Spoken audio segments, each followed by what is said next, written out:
Assalamualaikum warahmatullahi wabarakatuh. Selamat sore waktu Bali. Kembali lagi di podcast saya, podcast Uda Fikri ya. Sempat absen untuk segmen podcast ini ya, fokus kepada monolog ya. Pada beberapa konten yang lalu, saya kembali lagi dengan podcast bersama narasumber-narasumber terpercaya. Ya, jadi saya teman-teman kalau konten YouTube saya ini ya tergantung ini ya momen dan juga situasi di mana saya berada. Kalau saya di rumah di Aceh sana ya monolog seperti itu ya. Tapi kalau ini kebetulan lagi ada acara di Bali bersama teman-teman iRecall ya. Jadi langsung kita adakan podcast. Di sebelah kanan saya ada Pak Mas Hastowo Hadi, dan di sebelah kiri saya ada Mas Said Ma'rifatullah.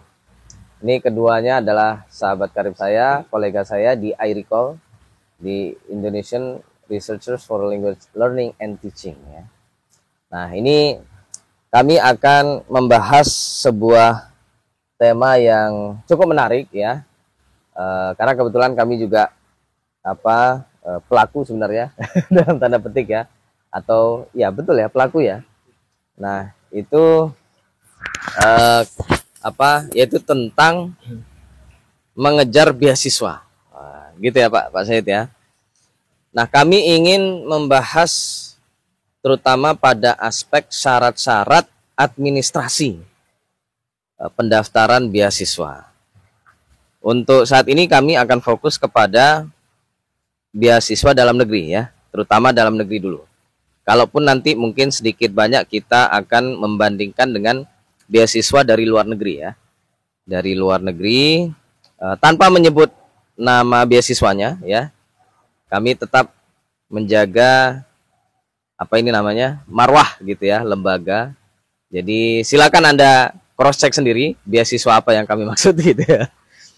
Tapi setidaknya secara umum beasiswa yang kami maksud itu memiliki persyaratan-persyaratan yang tidak jauh beda. Nah, itu yang ingin kami bahas, teman-teman. Oke, mungkin kita mulai dengan ini ya.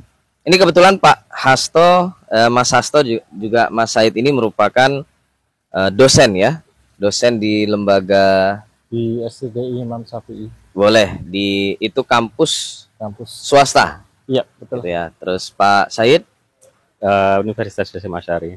Ya, Universitas Hasyim Asy'ari Jombang ya. Jadi beliau berdua ini merupakan dosen di kampus swasta. Nah, inilah topik yang ingin kami bahas ya, terutama tentang susahnya mendapatkan beasiswa, terutama ya karena ini beliau adalah dosen di kampus swasta dan mereka berdua ini sudah memiliki gelar S2 magister. Maka untuk beasiswa yang dimaksud adalah beasiswa untuk S3 gitu ya. Baik S3 tujuan kampus di dalam negeri maupun tujuan di luar negeri. Namun yang paling utama adalah tujuan luar negeri. Nah, ini yang ingin kami bahas teman-teman. Sedikit saja informasi untuk teman-teman yang menonton ini maupun Pak saya juga Pak Hasto, yaitu baru saja ya, tidak terlalu lama ya, baru-baru kemarin itu di sebuah beasiswa dalam negeri yang cukup populer di Indonesia ya dan prominent, itu memberikan kebijakan baru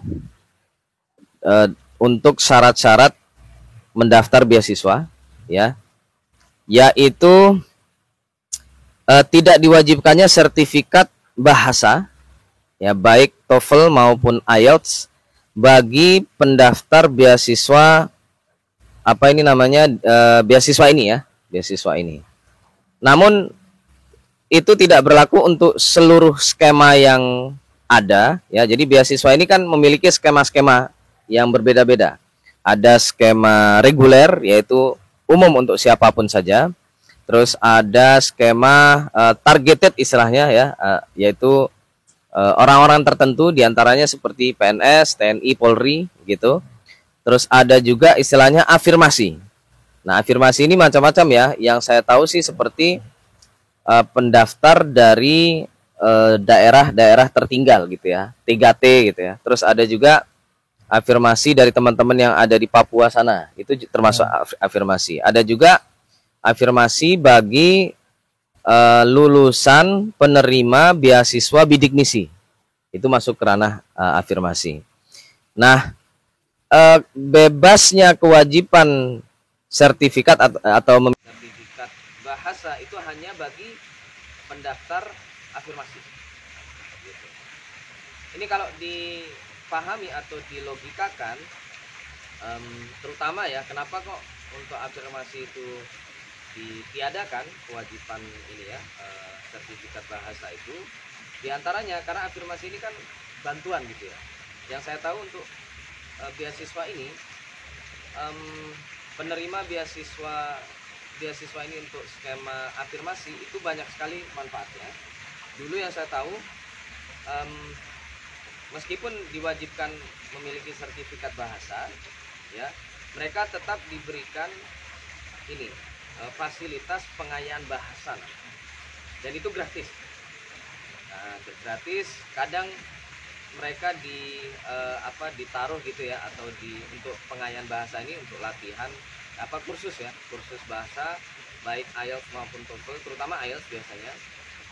Itu termasuk juga tesnya, tes IELTS ya secara gratis ditanggung oleh penerima ditanggung oleh penyelenggara beasiswa ini. Itu afirmasi ya. Ya sangat difasilitasi gitu. Jadi fasilitas itu pun hanya bagi penerima skema afirmasi. Kalau yang lain tidak. Nah, ini yang juga sebenarnya mungkin perlu kita perbincangkan. Kira-kira itu fair nggak, adil apa enggak gitu ya. Nah, dan sekarang ditambah fasilitas, yaitu tidak perlu lagi memiliki sertifikat bahasa bagi afirmasi. Nah, pertanyaannya, ini fair apa enggak? Apakah tidak sebaiknya kewajiban atau dibebaskannya memiliki sertifikat bahasa itu diberlakukan kepada penerima ataupun pendaftar beasiswa yang lain? Nah, itu mungkin kira-kira ya pengantar dari saya. Silahkan, mau dimulai dari siapa? Respon atau komentar? Pak Astor dulu, boleh, silahkan. Boleh. Ya.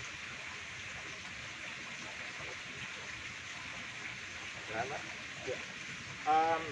Menarik sekali pertanyaan dan diskusi yang tadi dari sini lah. Mati ya? Mati.